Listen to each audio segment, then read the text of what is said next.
Appreciate you tuning in to Talk Erie and the Joel Natale Show, live from our Kingdom Financial Group studio here on a Monday. And I'm very excited to welcome back one of our original guests here on the Joel Natale Show, Dr. Perry Wood. Good to see you, Perry. I didn't know I was an original guest. You were on with Kathy Dahlkemper on, I think, our first or second show. Oh, wow.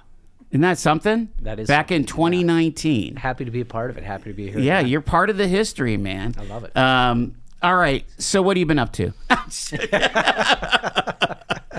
So much. There's so much going on. Yeah. Let's jump right to America 250 because there's a lot of folks interested in Ecgra's, which is the Erie County Gaming Revenue Authority's participation in this. So talk about that. Yeah. Sure. So this year the Declaration of Independence turns 250 years old.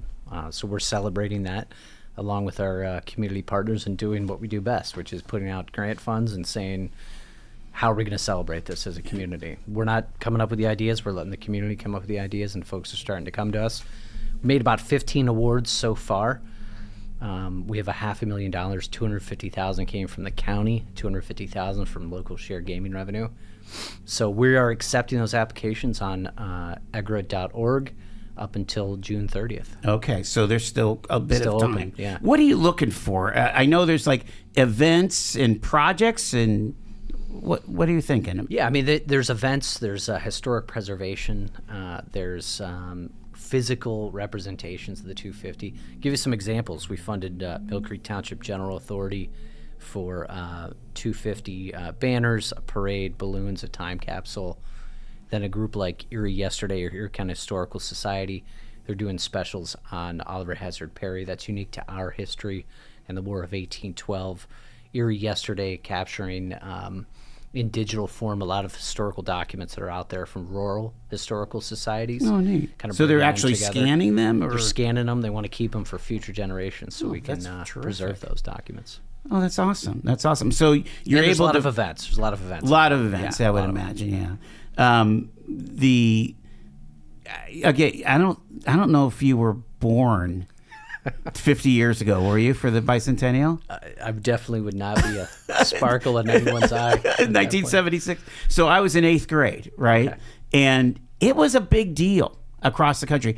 I'm not sure how much we did here in Erie. Mm-hmm. I know I did some for my 8th grade class at St. Paul's School, but it was a national phenomenon. Mm-hmm. And we were in the middle of significant change from that post-war prosperity to a more difficult time in the late 70s, right? And so I think we should take advantage of this moment, don't you think? I mean, it's... Yeah, without a doubt. And I think just like at the time, there are thoughts of we're in unique time. We're definitely in unique times now. Yeah. I mean, democracy is going through the stress test.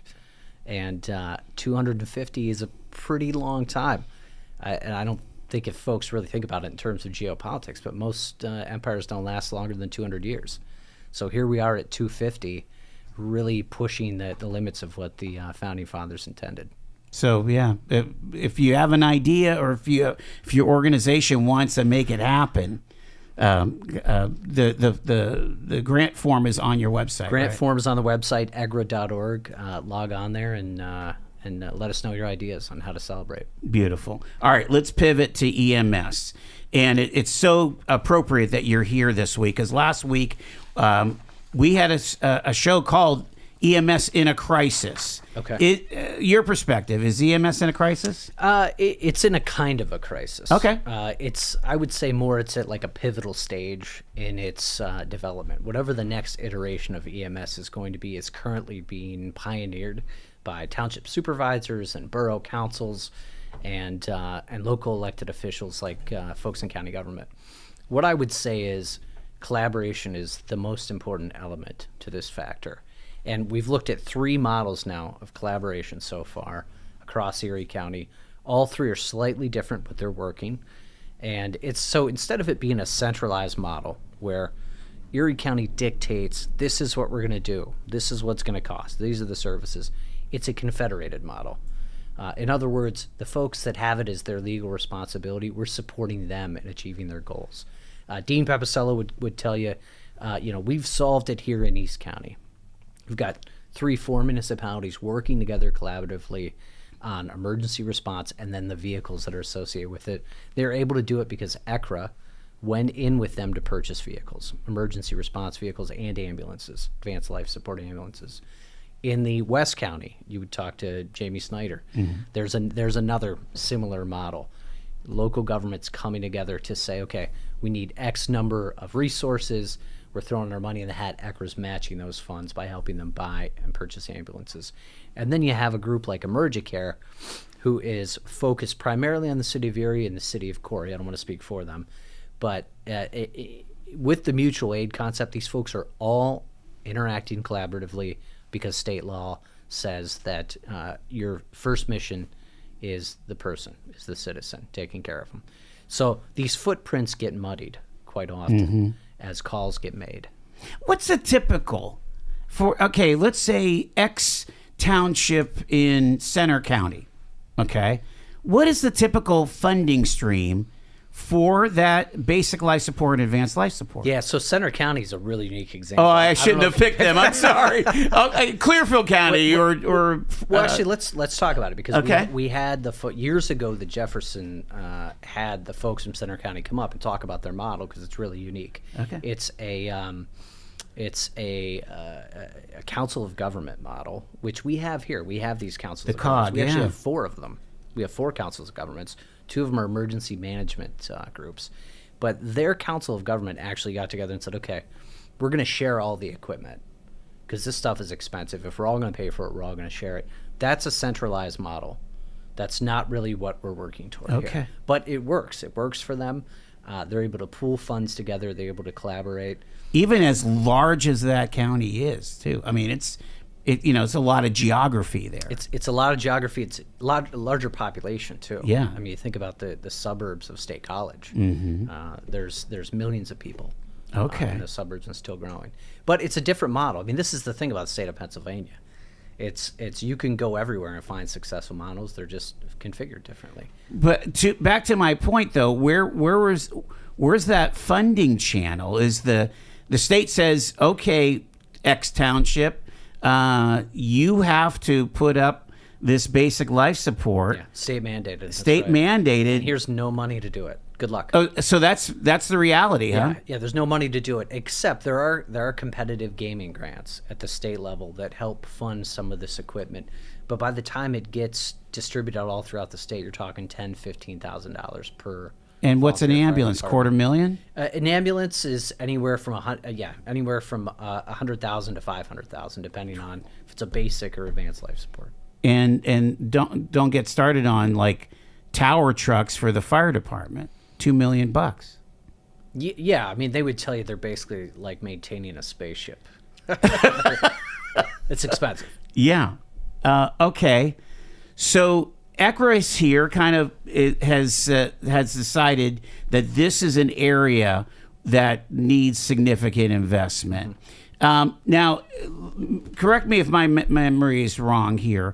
Did you all, the gaming revenue, did some investments? Did the county also appropriate some money this way as well, or no? Yeah, no doubt. I mean, this has been a hot issue going back several county executives, several councils.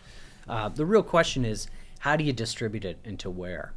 So gaming revenue starts out, the casino goes into Summit Township, and the number one priority of the gaming funds was to mitigate any negative effect from having a casino in your backyard.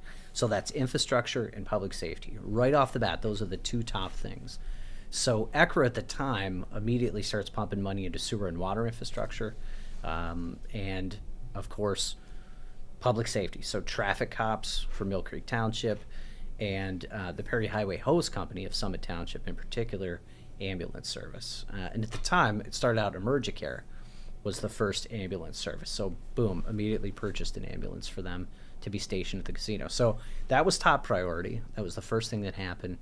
And then that kind of devolved into folks from all different walks of life from public safety saying, well, we want money for this, we want money for that. And the board had to look at it and say, how does this directly relate to the casino? And as time went on and more things got funded, the connection was waning. Okay. Right? It was looser and looser and looser. Yeah. How we're paving a bunch of back roads associated with it. It turned out to be, these are operational things in our budget.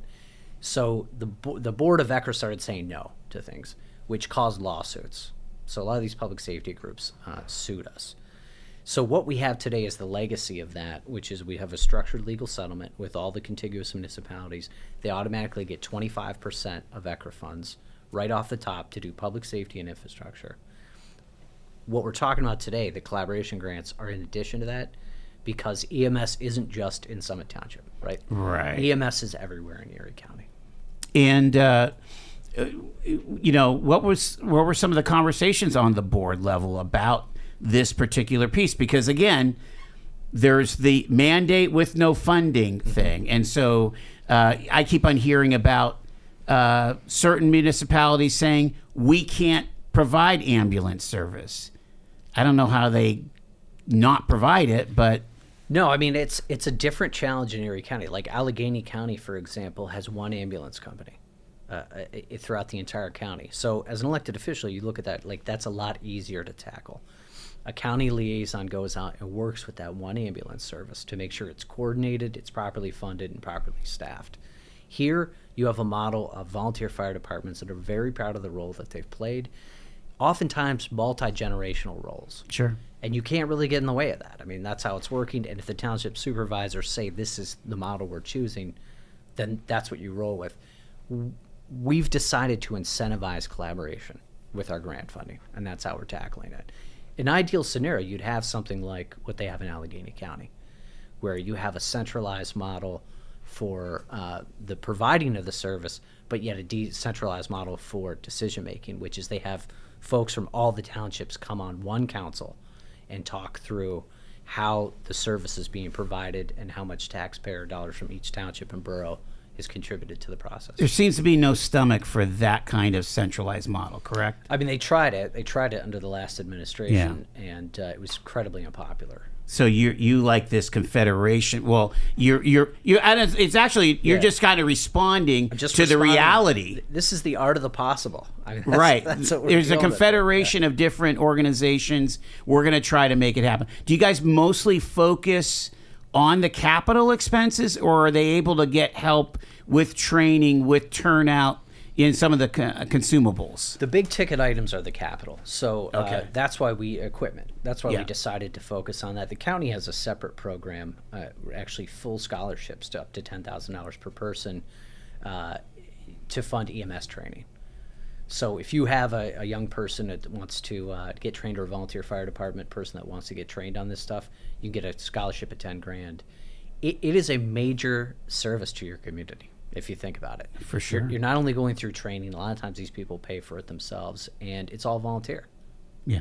Talking to Perry Wood, we're going to take our first break here. It is 20 after 4. Talk Erie.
Perry Wood from Ecgra is with us here. We're talking about the emergency management services, emergency services funding, almost $4.9 million in funding coming from gaming revenues.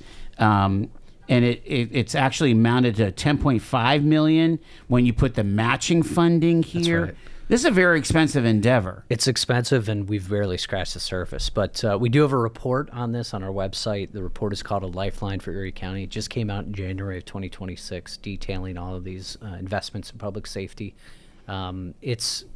We barely scratched the surface. It's one of the main roles of local government. I'm just glad that we're involved in promoting it. So, how do we move the needle to the upside here?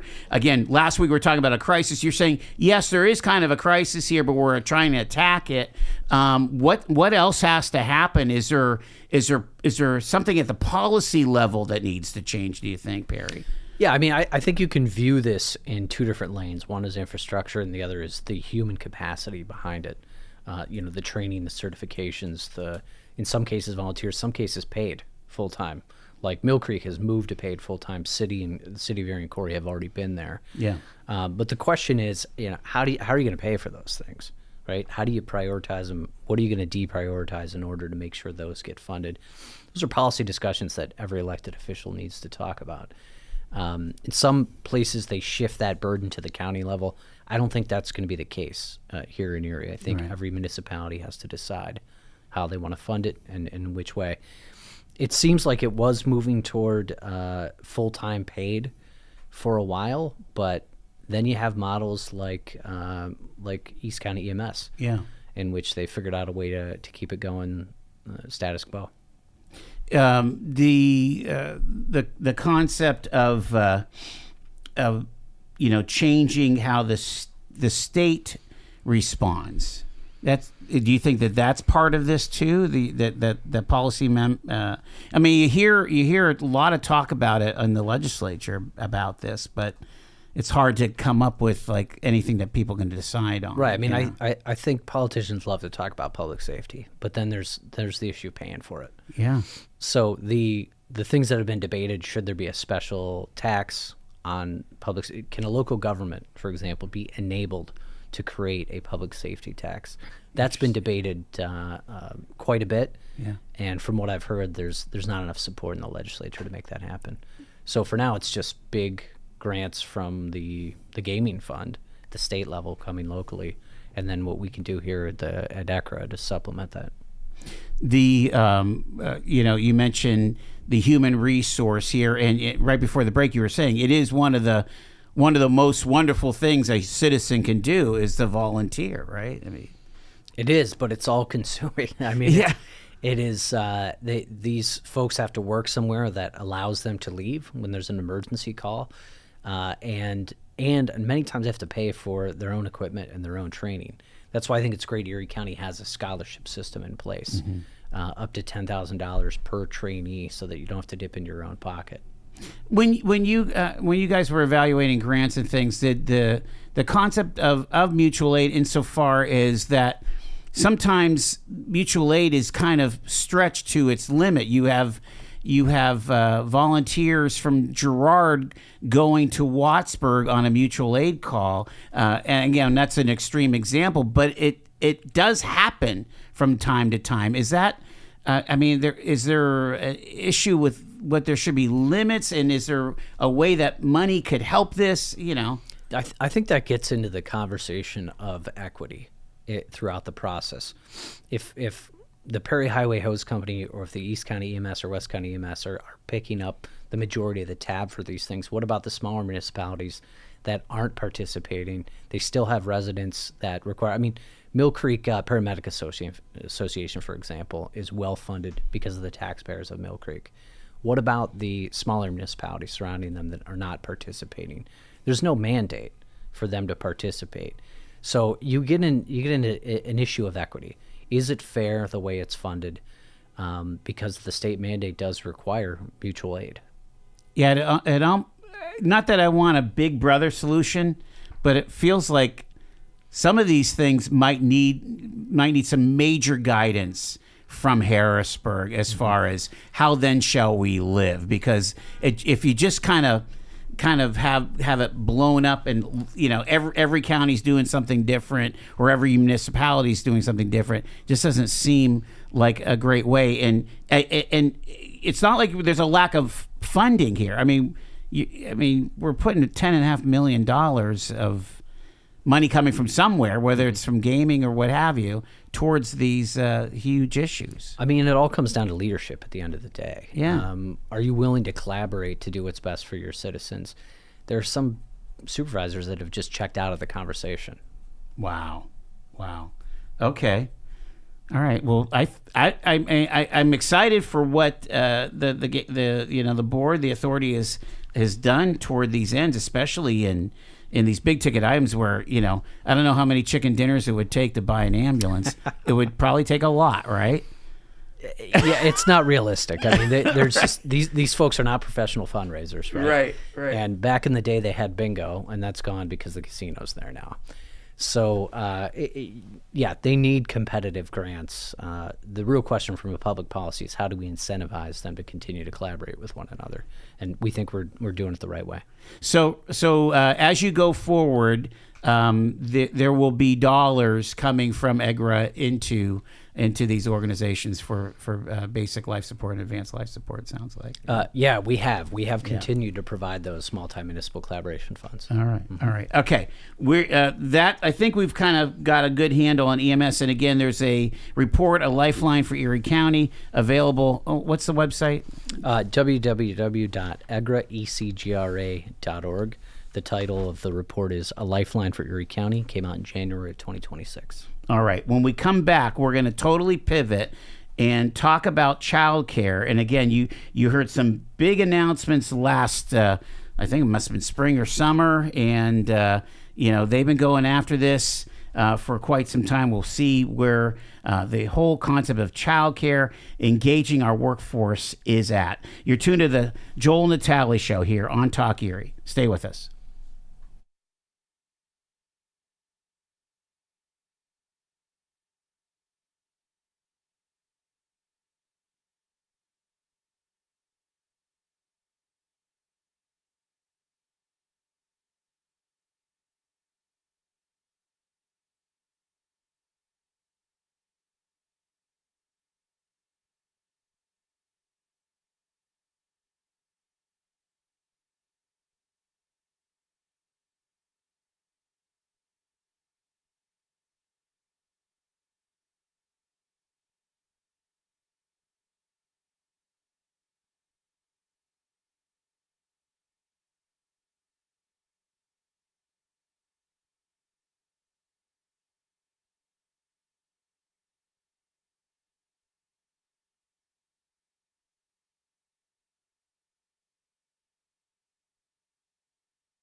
It's Talk Erie and the Joel Natale Show. We're live from our Kingdom Financial Group studio here on a busy Monday. Perry Wood is with us here. We're talking about the Erie County Gaming Revenue Authority and some of the major projects they're working on. Spent the first half hour talking about emergency medical services. We're going to pivot to childcare. And Perry, I was at the big announcement I think it was up the street here, where you had pretty much the major players, Ecgra, the Erie Community Foundation, Jefferson Society. I mean, there's been, white papers written and things all about childcare. Yeah. So let's set the table first. Why is this important at all? Yeah, it's one of the hottest topics in local government and in economic development field right now.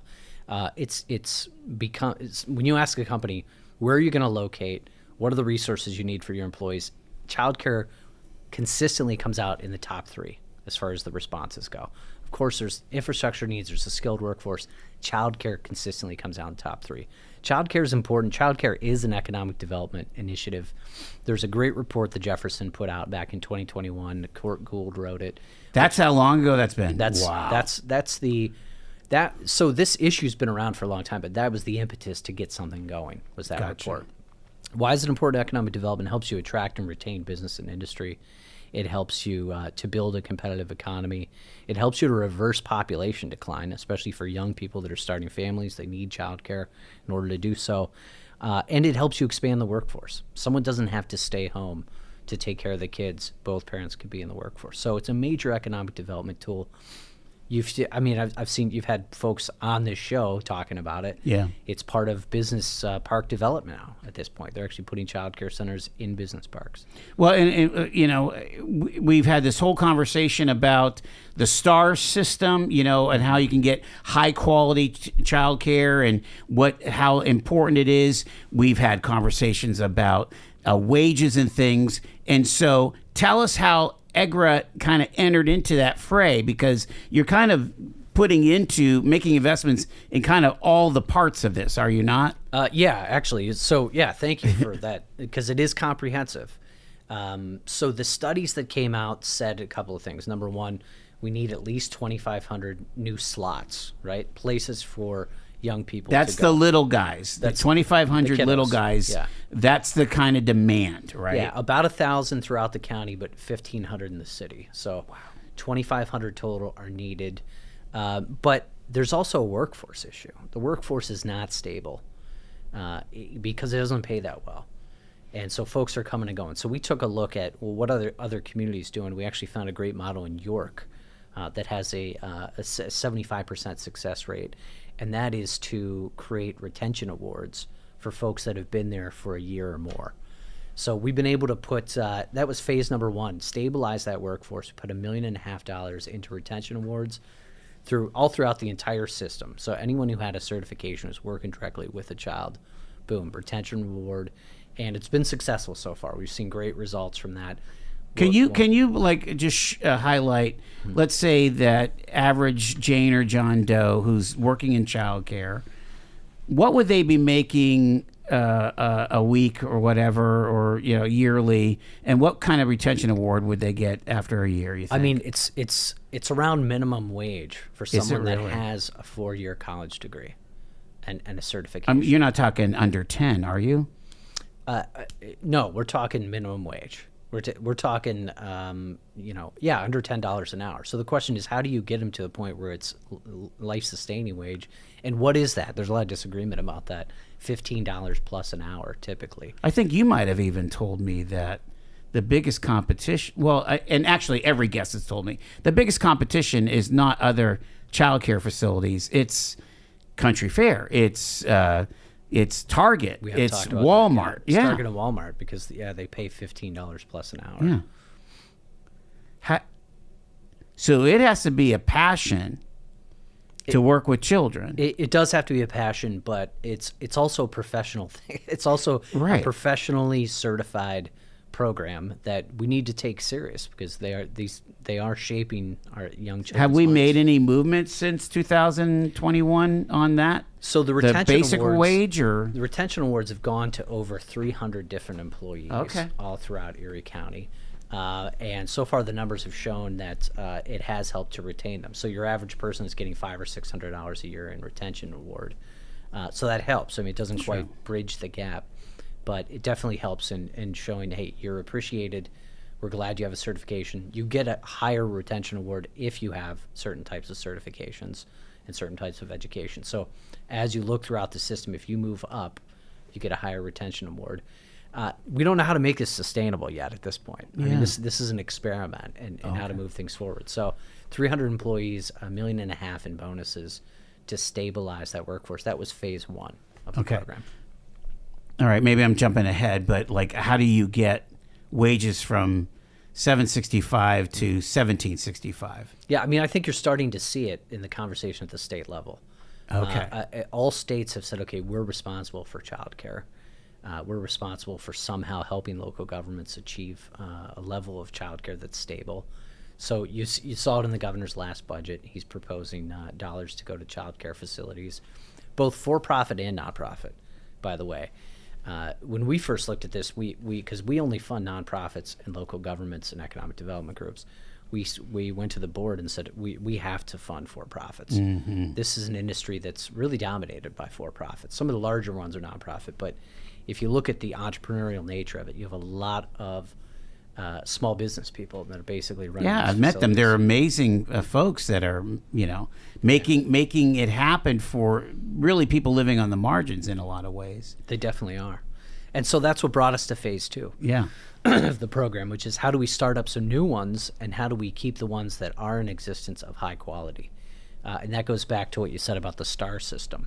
So the state has a rating system, 1 through 4, 4 being the best rating that you can get as a facility. How do we fund the 2s to become 3s and the 3s to become 4s and the 4s to stay at high quality? So we put another $1 million into the system to upgrade facilities, in some cases start up new facilities, purchase equipment, teaching curriculum. There's public safety components to it, cameras to help secure facilities.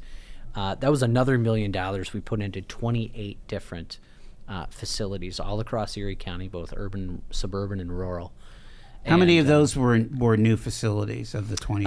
A handful of them were new. Most of them were existing facilities that needed upgrades that couldn't afford to do it. I mean, if you can't afford to pay a living wage to employees, how are you going to reinvest in the business? Sure. Wow. So $1 million for that to get folks moving in the STAR system here. Do you have any idea, does your research show how many 4-star facilities we have?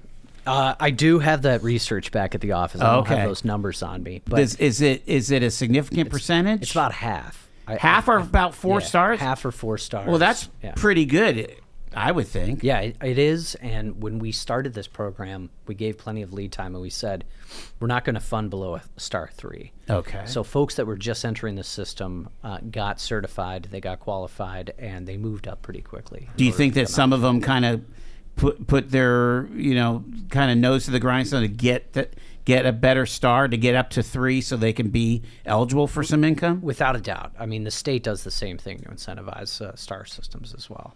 So, okay. So I wouldn't take all the credit, but it's I mean that's helpful. That only can help families and children, right? That's right. I mean, and you get the analysis based on teacher to child ratio. You get it based upon teacher certifications. How many people within your facility are certified? Is the manager of the facility certified, and so on? So the closer you get to 4-star, the better the quality is. And I'm glad there is this rating system. Mm-hmm. And there's a great group doing it on behalf of the state here locally called the Northwest Institute of Research, or NWIR. Those folks are absolutely incredible, and they've been a key partner for us on this. Amazing. All right, so that was phase 2. Now you're getting ready for phase 3, right? That was phase 2. So phase 1 and 2 were funded by ARPA dollars, $2.5 million from the federal government. Who looked at childcare and said, this is one of the most significant industries affected by COVID. Mm-hmm. And I remember we were living it at the time. I mean, there's places shut down overnight because no one's going to work. So this entire industry collapsed here. So it was a big priority to get that back up and running and stabilize it. So $2.5 million towards that.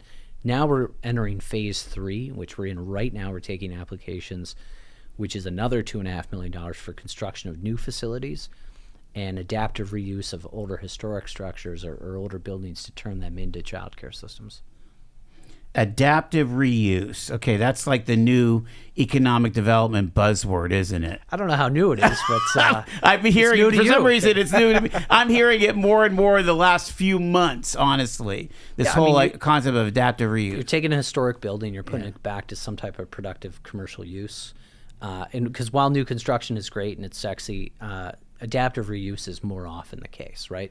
You're taking an old school building, for example, like the old Montessori school over on Sterretania, and there's some folks looking at turning that into a child care facility. Right. Oh, yeah. I'm acquainted with the folks that own that. That would be extremely helpful. But again, to get it up to code, there's a lot that has to go into it. You can't do it without a subsidy at the end of the day, unfortunately. The market just can't bear it. Are we still in that need of 1,000 in the county, 1,500 in the city? Yes. Has that number dropped at all? So of that 2,500 number, we've categorized that we've had an effect on 676 new slots being Pretty created. good. So we put a pretty big dent, Yeah. a little over 25%. Okay. So, yeah, we're moving toward that. And I find it interesting, because you started this conversation about that childcare helps reverse population loss. Which is a huge issue we have here. I would say it's one of the biggest issues. I think it is the biggest issue. I mean, but we're trying to turn a flywheel. And so once you get popular, if you become a hotter market for employment, there is going to be more pressure on childcare. Would there not be? I mean... Yeah, without a doubt. I mean, it's in other words, great problem to have. Right? Great problem to have. Now, again, in the research that's out there, and you guys are always data-based, how often are like the companies, major or even minor, saying, "Hey, we're gonna do something about this"? Like, for example, I don't even know. Does Erie Insurance have their own childcare facility? I don't want to talk for them, but, okay. but they've looked at it, and it is they've relied upon their employees to make up their own decisions. They make their own decisions because sure. they have done creative things like purchasing so many slots for their employees. Gotcha. But where it becomes an issue is you don't always put your child in daycare or childcare where you live. You don't always put them in where you work. People drive all across the county in order to make choices about these sorts of things. We don't really understand what that behavior is, other than they want what they perceive to be the best quality. Yeah, so they know that it could even be down to this particular classroom supervisor is the one I want working with my kid. It could be. I mean, I'll give you an example. When my kids were young, I was working at Knowledge Park. I said, let's get them into this one up here at Barron. Well, forget it. There's like a 200-person waiting list. Oh, okay. Yeah. And I was like, okay, so I had to start in this waiting list 5 years ago before I even knew I was going to need childcare. That's just not possible. Right. But that one had a great reputation. So we need more options out there in the market. And I think that's what we're trying to do here. We're trying to provide the slots. And I think with the new construction, by the way, you're going to see some really exciting things. There's some folks that are proposing state-of-the-art facilities that could be very exciting. Some in downtown, some out in the hinterlands. So interesting. There are some larger players in this, right? Are they saying that they're full and are at capacity, or are they hiring? Like, again, it seems like you have to hit every lane. You've got to hit the employment lane. You've got to hit the facility lane. You've got to hit the renovation. The capital expense. It's like all over the place. It seems. Yeah. So some of the biggest players, they tend to skew nonprofit, multi-facility players. Like an Early Connections. Early Connections is one of them. Yeah. Yeah. Which again, 4 stars. I mean, top-notch type of place, right? No doubt. I mean, everything is 3-4 stars. With groups like that. What they're looking at is how do we appropriately scale? We don't want to overexpand too quickly, right? But yet there's a market to be served. So where do we serve the market, right? do we put another facility in the city? Do we put one in Lake City? Do we put one in Union City, right? Or the city of Erie? So they're trying to decide where to expand their footprint and how big. And for them, some of them have the theory that, we're just going to treat our people really good and we're going to retain them. And that's worked for them, even though the pay isn't as high. So they've created flexibility. They've created a family type environment there. And they search out the people that really, truly want to be in this industry. But they still can't afford to scale new facilities in the hyperinflation environment that we're in, Right. without some type of help. So that's what this phase 3 is for. How can we either pay your soft costs to get your architectural up and running, or if you're going to use prevailing wage, how can we pay for the entire, not the entire, but how can we pay for a significant portion of the construction to get you up and running? Let me pull back 30,000 feet for Ecgra in general.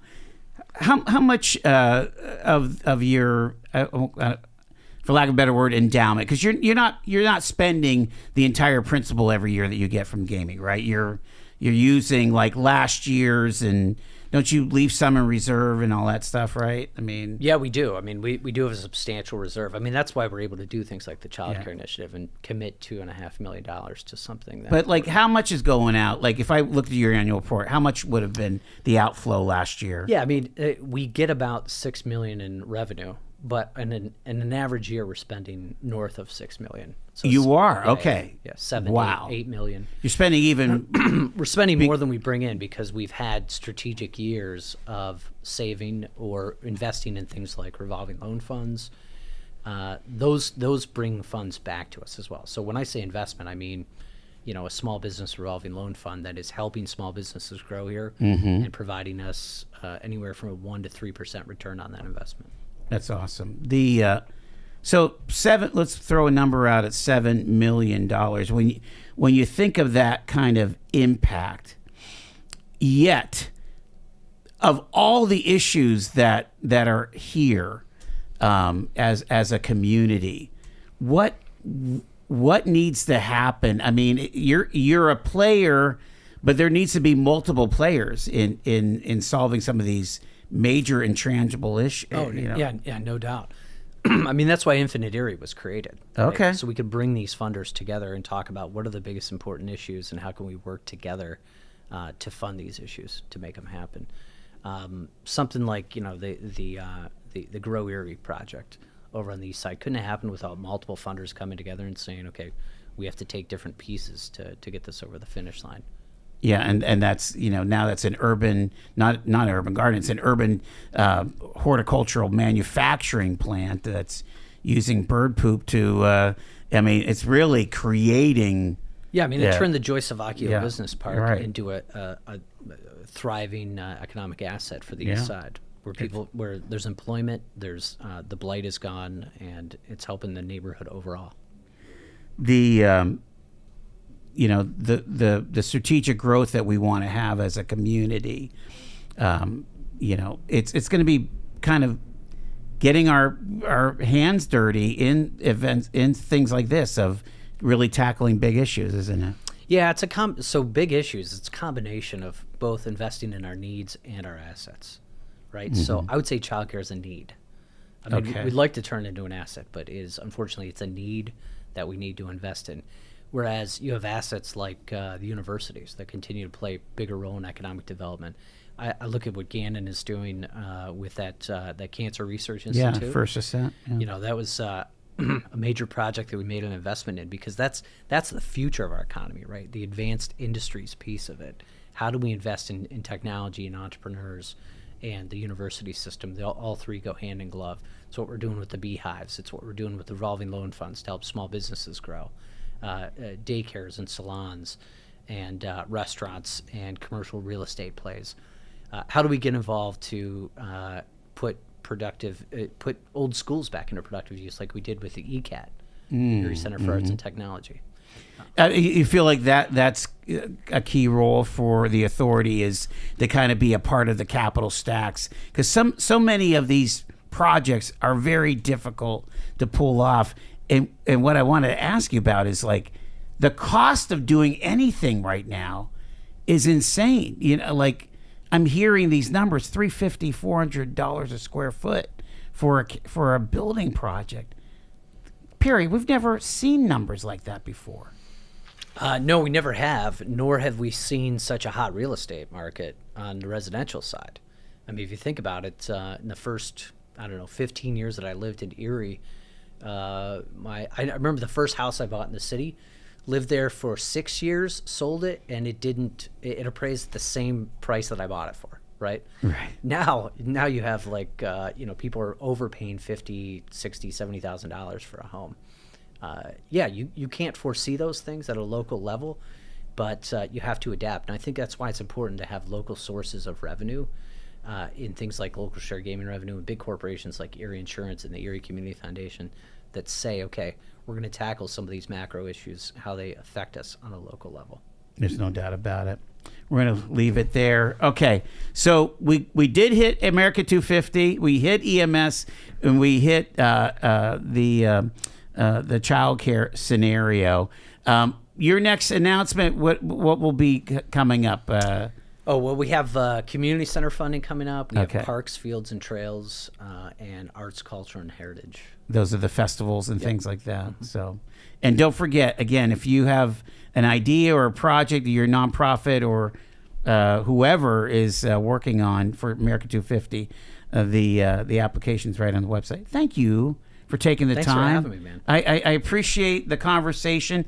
We wrestle with these issues, and it's got to feel good for you and your authority to be on the solution side of some of the issues, as opposed to everybody's articulating problems and don't have a ability to solve them. I really love what I do, but I gotta say the biggest compliment is when somebody comes up and says, your funding was the first in, seed funded what we're doing, it got the momentum going, and now we have a successful initiative going. It's like the greatest compliment to hear.